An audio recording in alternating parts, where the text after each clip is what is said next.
आइए चित्सार सिंधु सर्वस्व भगवान श्री राधे गोविंद के चरण कमलों का ध्यान करते हुए सभी श्रीमद् भागवत गंगा में प्रवेश करेंगे।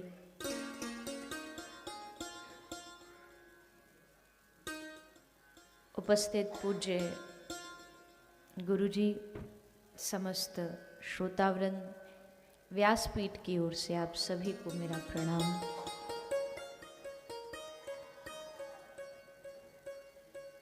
कथा के आज चतुर्थ दिवस में चौथे दिन में आप हम सभी प्रवेश कर रहे हैं। आज की कथा बड़ी आनंदमयी है क्योंकि आनंद कंद भगवान का प्रागट्य होने जा रहा है। उससे पूर्व भगवान के कुछ अन्य अवतारों की कथा भागवत में सुनाई है। जिस ग्रंथ को आप हम सब श्रवण कर रहे हैं, सुन रहे हैं, ये अकेला ऐसा ग्रंथ है जिसमें भक्त भक्ति भगवंत गुरु। कोई ग्रंथ होता है जिसमें भगवान की महिमा गाई गई है, कोई ग्रंथ होता है जिसमें भक्तों की महिमा गाई गई है। जैसे कि एक भक्तमाल जी ग्रंथ है, उसमें सिर्फ भक्तों के बारे में बताया है। किसी में गुरु महिमा गाई है, किसी में भक्ति की महिमा गाई है। पर भागवत एक ऐसा ग्रंथ है जिसमें भगवान भी हैं तो भगवान के भक्त की भी महिमा है, और भगवान के भक्त की महिमा भगवान से ज्यादा है, अधिक है। क्योंकि शास्त्र कहते हैं जहां भगवान की कथा होती है ना, वहां श्रोता बन के भगवान भी बैठते हैं।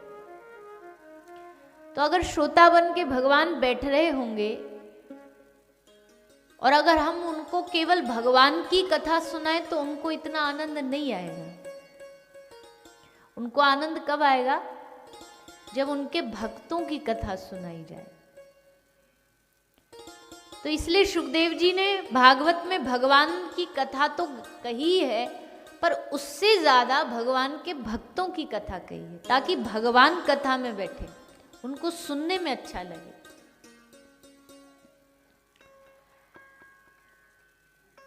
तो उसी भाव को लेकर के भागवत के चतुर्थ दिन के चौथे दिन के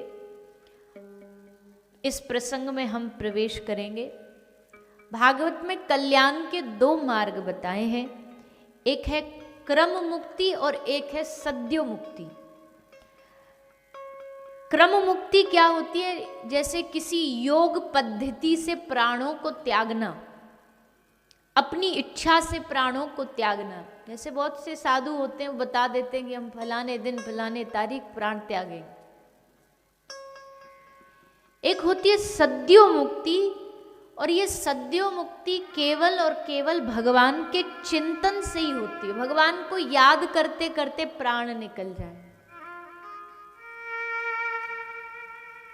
उनका स्मरण करते करते प्राण निकल जाए, ये सद्यो मुक्ति। इतना तो करना स्वामी,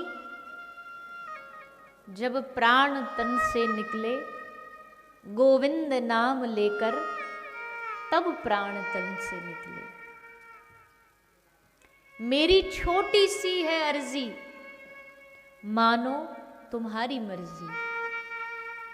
मेरी छोटी सी है अर्जी, मानो तुम्हारी मर्जी।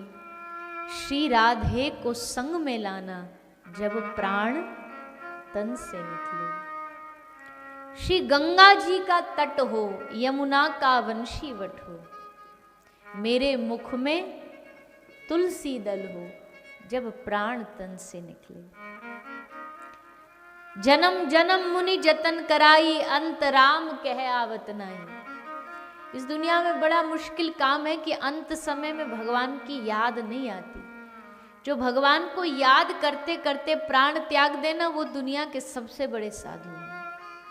भगवान का नाम लेके जो प्राण त्यागे, क्योंकि गारंटी है जो नाम लेके प्राण त्याग रहा है ना, अगले जन्म में उसको भटकना नहीं पड़ेगा। उसकी डायरेक्ट एंट्री है भगवान के धाम में। आप आगे कथा सुनेंगे, जब अजामिल अंत में नारायण पुकारता है तो तुरंत विष्णुदूत आगे बोल खबरदार इसे छुआ तो, इसने इतना पवित्र नारायण नाम लिया, अब तो नरक जा ही नहीं सकता। तो इस कारण से इसको सद्यो मुक्ति कहा गया है। उन दोनों मुक्तियों का वर्णन सुखदेव जी ने भागवत में किया, सृष्टि प्रकरण सुनाया। कल आपने जितना समय था उस समय अनुसार हमने थोड़ा थोड़ा सब प्रसंग थोड़े थोड़े श्रवण करे। विदुर जी कथा श्रवण करी। श्री करदम और देहुति माता का विवाह हुआ, उनके घर कपिल भगवान हुए और फिर एक पुत्र हुए उनके, श्री उत्तानपाद महाराज। उत्तानपाद महाराज के घर में एक बालक का जन्म हुआ। बड़ी प्यारी कथा है। और जैसा मैंने कहा कि भगवान इसलिए कथा में बैठे रहते ताकि उनके भक्त की कथा आए, तो ऐसे ही उत्तानपाद महाराज के एक बेटे हुए जिनका नाम है श्री ध्रुव महाराज। श्री ध्रुव महाराज बड़े छोटे से थे, बहुत छोटी सी उनकी आयु है। पिता कौन है नाम नहीं पता। माता का नाम है सुनीति। सुनीति उनको अपने पास रखती और खूब लाड़ देती, खूब प्यार करती, दुलार करती।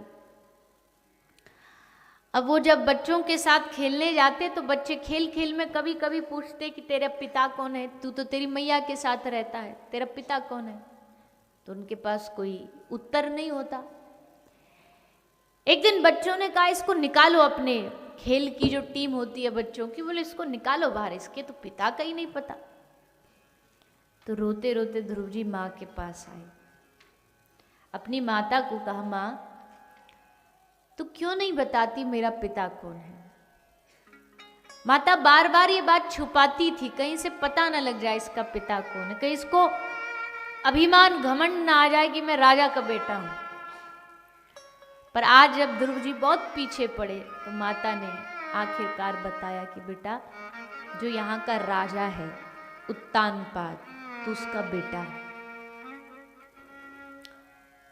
अरे मैं राजा का मतलब मैं राजकुमार हूं? माता ने कहा हाँ है तो तू राजकुमार। तो फिर मैया हम यहां क्यों रहते, हम महल में क्यों नहीं रहते? माता ने कहा कि बेटा मैं चाहती हूं कि कुछ समय जंगल में रह के, कुटिया में रह के भजन करूं, तुझे भी भजन सिखाऊं, इसलिए तेरे पिता से आज्ञा लेके मैं यहाँ तुझे लेके रह रही हूँ। जब ये पूरा हो जाएगा तो हम वापस वहां चले जाएंगे। नहीं मैया मैं तो आज ही जाऊंगा। माता बोली बेटा ऐसे जिद नहीं करते, पर बाल हट तो बाल हट है। जाकर बड़े जोश में खुश होके दोस्तों को बताया जानते हो किसका बेटा हूं मैं? सबने पूछा किसका बेटा? बोले मैं उत्तानपाद राजा का बेटा हूं। अब सबने छोटे से ध्रुव का मजाक उड़ाया, अरे पागल तू राजा का बेटा होता तो तू झोपड़ी में क्यों रहता?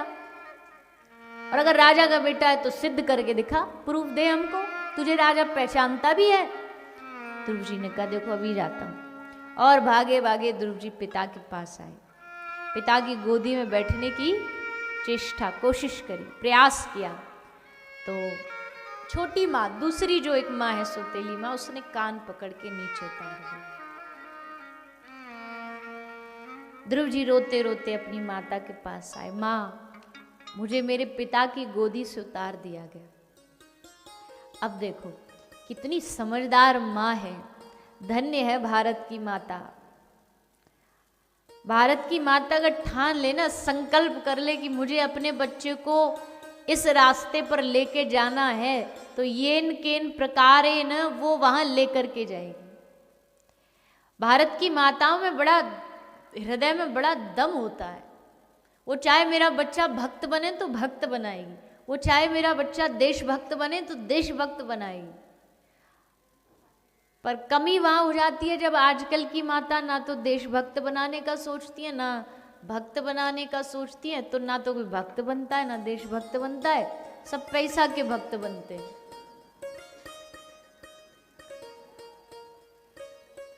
जब भगत सिंह देश के लिए बलिदान देते हैं। बहुत प्यारी बात है कि जब देश के लिए बलिदान देते हैं तो लोगों ने आकर के उनकी माता को बताया तो माता रोने लगी, रो रही है। तो सब लोगों ने कहा कि मैया माता तू अपने पुत्र का बलिदान क्यों बेकार कर रही है, तू रोएगी तो लोग क्या कहेंगे कि भगत सिंह की देखो मां रो रही है, अच्छा लगेगा क्या। तब उस भारत की माता ने कहा, ये एक भारत की स्त्री बोल सकती है, उस माता ने कहा कि मैं रो रही हूं पर इसलिए नहीं रो रही कि मेरा बेटा देश के लिए कुर्बान हो गया, उसने अपना बलिदान दे दिया, मैं इसलिए रो रही हूं कि हे परमात्मा तूने मुझे एक ही बेटा क्यों दिया, मुझे दूसरा क्यों नहीं दिया, अगर दूसरा दिया होता तो उसको भी हंसते हंसते देश के लिए न्यौछावर कर देती, देश के लिए दे देती, बलिदान कर देती। ये देश की माता है। देश की माता थी महारानी मदालसा। मदालसा एक ऐसी रानी जिसने प्रण लिया था कि मेरे गर्भ से जो बच्चा पैदा होगा उसको दोबारा इस धरती पर जन्म नहीं लेने दूंगी, उसको इतना भक्ति में लगाऊंगी कि कभी वो इस 84 लाख योनि के चक्कर में पड़े न। और उन्होंने वैसा किया। ये वो देश है जब राम जी जा रहे थे वनवास के लिए तो सारा राज्य उनसे कह रहा था लक्ष्मण से कि बेटा तुम मत जा रहे, राम को तो वनवास मिला है, तू क्यों जा रहा है। पर दुनिया में बस उस अयोध्या में केवल एक स्त्री थी जिसने कहा कि तू जा, सेवा कर राम की। और वो कौन थी? मां सुमित्रा। मां कहती है जा वन में जा और अपने भाई की सेवा कर और मुझसे वादा कर 14 वर्ष तक तेरे भाई को कोई कष्ट नहीं पहुंचना चाहिए। तो भैया माता तो जो चाहे अपने बालक को बना सकती है। आज सुनीति को लगा ये अच्छा मौका है। सुनीति चाहती तो उसके मन में जहर घोल सकती थी, विष डाल सकती थी उसके पिता के लिए, उसकी छोटी मां के लिए। पर सुनीति माता ने कहा बेटा किसकी गोदी में बैठने की कोशिश कर रहा है? वो पिता जो तुझे धक्के दे के उल्टा भगा रहा है। अगर तुझे बैठना ही है तो इस नकली पिता की गोदी में क्यों बैठना चाहता है? एक काम कर, कुछ ऐसा कर ले कि तू परम पिता की गोदी में जाकर के बैठ जाए, उस परम पिता को भजना। बोले माता कैसे? बोले उसके लिए तुझको तपस्या करनी पड़ेगी, जंगल जाना पड़ेगा। और ध्रुव जी की आयु उस समय कितनी थी? 5 साल। 5 साल के बच्चे को मैया कह रही है कि जा वन में भजन करके आ। ध्रुव जी ने पूछा माँ अगर कोई जंगल में हिंसक प्राणी तो होते हैं, शेर चीता, और फिर खाना पीना ये सब कहाँ करूँगा? सुनीति माँ ने कहा जब तू 9 महीना मेरे पेट में रहा था वहां तुझको किसने खिलाया था? ब्रज में कहते जब दांत नहीं तो दूध दिया, अब दांत दिए तो कुछ और भी देगा, भूखा तो नहीं रखेगा। भगवान कहते सारी दुनिया में मैं किसी को भूखा तो नहीं रख, पेट भरने की जिम्मेदारी मेरी है। हाँ बस फर्क इतना, भगवान ने पेट भरने की जिम्मेदारी ली है, हमारी पेटियां भरने की जिम्मेदारी नहीं ली। हम भगवान से तो इसीलिए तो शिकायत करते पेटियां भर नहीं रही, जितना चाहिए माल उतना मिल नहीं रहा। तो भगवान कहते वो मेरी कोई गारंटी नहीं भैया, पर पेट तो तेरा भर दूंगा। इतना चींटी के पग नूपुर बाजे तो भी साहिब सुनता है,